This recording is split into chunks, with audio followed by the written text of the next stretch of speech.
दूसरा अध्याय। देवताओं के तेज से देवी का प्रादुर्भाव और महिषासुर की सेना का वध। विनियोग। ओम मध्यम चरित्र के विष्णु ऋषि महालक्ष्मी देवता उष्णीक छंद शाकंभरी शक्ति दुर्गा बीज वायु तत्व और यजुर्वेद स्वरूप हैं। श्री महालक्ष्मी की प्रसन्नता के लिए मध्यम चरित्र के पाठ में इसका विनियोग है।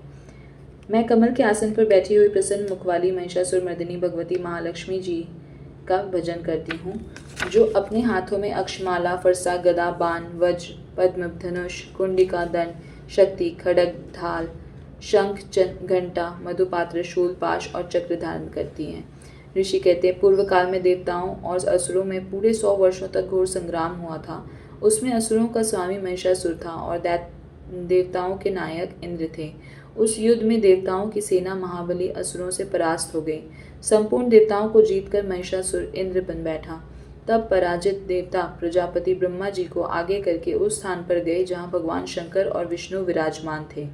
देवताओं ने महिषासुर के पराक्रम तथा अपनी पराजय का यथावत वृत्तांत उन दोनों देवेश्वरों से विस्तार पूर्वक कह सुनाया। वे बोले, भगवान, महिषासुर सूर्य इंद्र अग्नि वायु चंद्रमा यम वरुण तथा अन्य देवताओं के भी अधिकार छीनकर स्वयं ही सबका अधिष्ठाता बना बैठा है। उस दुरात्मा महेश ने समस्त देवताओं को स्वर्ग से निकाल दिया है। अब वे मनुष्य की भांति पृथ्वी पर विचरते हैं। दैत्यों की ये सारी करतूत हमने आप लोगों से कह सुनाई। अब हम आपकी ही शरण में आए हैं, उसके वध का कोई उपाय सोचिए। इस प्रकार देवताओं के वचन सुनकर भगवान विष्णु और शिव ने दैत्यों पर बड़ा क्रोध किया। उनकी भौहें तन गई और मुंह टेढ़ा हो गया। तब अत्यंत कोप में भरे हुए चक्रपाणी श्री विष्णु के मुख से एक महान तेज प्रकट हुआ। इसी प्रकार ब्रह्मा शंकर तथा इंद्र आदि अन्य देवताओं के शरीर से भी बड़ा भारी तेज निकला। वो सब मिलकर एक हो गया। महान तेज का वो पुंज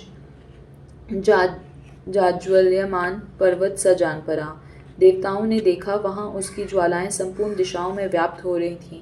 संपूर्ण देवताओं के शरीर से प्रकट हुए उस तेज की कहीं तुलना नहीं थी। एकत्रित होने पर वह एक नारी के रूप में परिणत हो गया और अपने प्रकार से तीनों लोकों में व्याप्त जान पड़ा। भगवान शंकर का जो तेज था, उससे उस देवी का मुख प्रकट हुआ। यमराज के तेज से उसके सिर में बाल निकल आए। श्री विष्णु भगवान के तेज से उसकी भुजाएं उत्पन्न हुई। चंद्रमा के तेज से दोनों स्तनों का और इंद्र के तेज से मध्य भाग का प्रादुर्भाव हुआ। वरुण के तेज से जंगा और पिंडली तथा पृथ्वी के तेज से नितंब भाग प्रकट हुआ। ब्रह्मा के तेज से दोनों चरण और सूर्य के तेज से उनकी उंगलियां हुई। वसुओं के तेज से हाथों की उंगलियां और कुबेर के तेज से नासिका प्रकट हुई। उस देवी के दांत प्रजापति के तेज से और तीनों नेत्र अग्नि के तेज से प्रकट हुए थे। उसकी भौहें संध्या की और कान वायु के तेज से उत्पन्न हुए थे। इसी प्रकार अनन्य देवताओं के तेज से भी उस कल्याणमयी देवी का आविर्भाव हुआ। तदनंतर समस्त देवताओं के तेज पुंज से प्रकट हुई देवी को देखकर महिषासुर के सताए हुए देवता बहुत प्रसन्न हुए। पिनाकधारी भगवान शंकर ने अपने शूल से एक शूल निकालकर उन्हें दिया। फिर भगवान विष्णु ने भी अपने चक्र से चक्र उत्पन्न करके भगवती को अर्पण किया।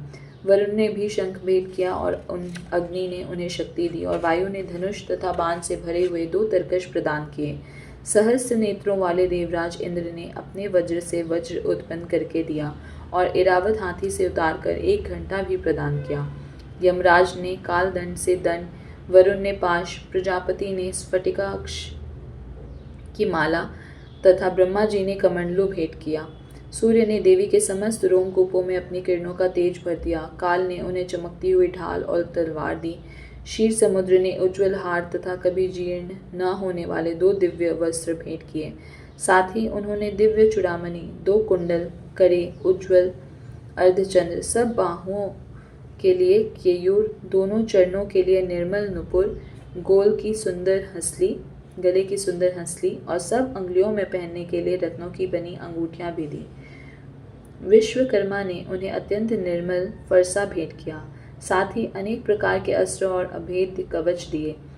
इनके सिवा मस्तक और वक्ष स्थल पर धारण करने के लिए कभी न कुमलाने वाले कमलों की मालाएं दी।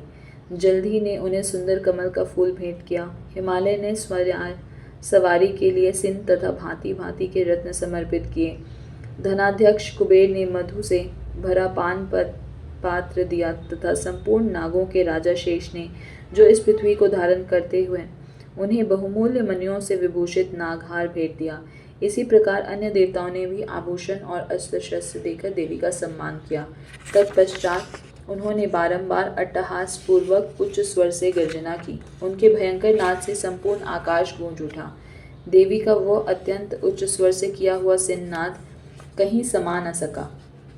आकाश उसके सामने लघु प्रतीत होने लगा। उससे बड़े जोर की प्रतिध्वनि हुई, जिससे संपूर्ण विश्व में हलचल मच गई और समुद्र कांप उठे, पृथ्वी डोलने लगी और समस्त पर्वत हिलने लगे। उस समय देवताओं ने अत्यंत प्रसन्नता के साथ सिंह वाहिनी भवानी से कहा, देवी तुम्हारी जय हो। साथ ही महर्षियों ने भक्ति भाव से विनम्र होकर उनका स्तवन किया। संपूर्ण त्रिलोकी को शोकग्रस्त देख दैत्यगण अपनी समस्त सेना को कवच आदि से सुसज्जित कर हाथों में हथियार ले सहसा उठकर खड़े हो गए। उस समय महिषासुर ने बड़े क्रोध में आकर कहा, आह, ये क्या हो रहा है। फिर वह संपूर्ण असुरों से घिरकर उस सिंहनाद की ओर लक्ष्य करके दौड़ा और आगे पहुंचकर उसने देवी को देखा, जो अपनी प्रभा से तीनों लोकों को प्रकाशित कर रही थी। उनके चरणों के भार से पृथ्वी दबी जा रही थी, माथे के मुकुट से आकाश में रेखा सी खींच रही थी तथा वे अपने धनुष की टंकार से सातों पातालों को शुद्ध किए देती थी। देवी अपनी हजारों भुजाओं से संपूर्ण दिशाओं को आच्छादित करके खड़ी थी। तदनंतर उनके साथ दैत्यों का युद्ध छिड़ गया। नाना प्रकार के अस्त्र शस्त्रों के प्रहार से संपूर्ण दिशाएं उद्रासित होने लगी। चिक्षुर नामक महान असुर महिषासुर का सेना नायक था। वो देवी के साथ युद्ध करने लगा। अन्य दैत्यों की चतुरंगिनी सेना साथ लेकर चामर भी लड़ने लगा। 60,000 रथियों के साथ आकर उदग्र नामक महादैत्य ने लोहा लिया। 1 करोड़ रथियों को साथ लेकर महाहनु नामक दैत्य युद्ध करने लगा, जिसके रोई तलवार के समान तीखे थे।